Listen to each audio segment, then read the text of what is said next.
lockdown or the evacuation. As soon as I get it, I'll pass it along to you. We're watching what's happening in Congress now with a new split majority.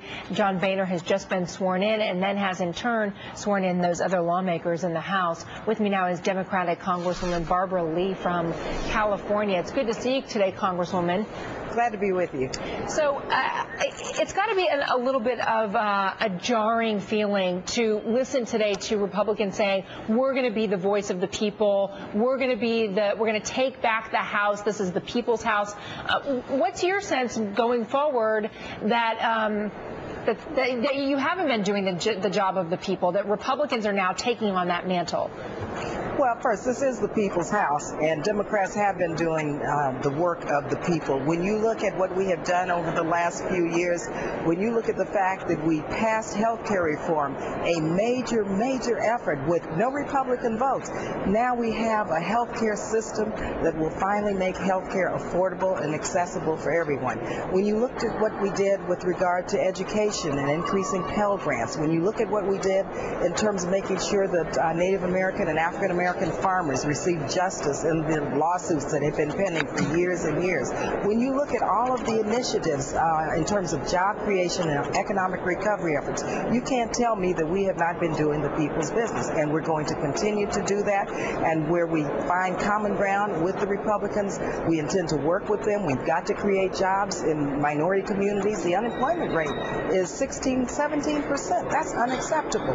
We're going to move forward and do what we can do, but I'm going to tell you one thing: when they come forward and try to privatize Medicare, when they try to roll back health care reform, then it's time for us to fight, and we're going to fight for the American people. And I just talked with Representative Cliff Stearns, who says that even in his role on the Oversight Committee, that he plans to look into health care reform, that he says that it may be overstepping its bounds, that it may kill the economy, that it may ties the hands of small businesses. So how do you go forward in a spirit of bipartisanship with split majorities and try to find common ground with people who say what you did is wrong and we're determined to roll it back?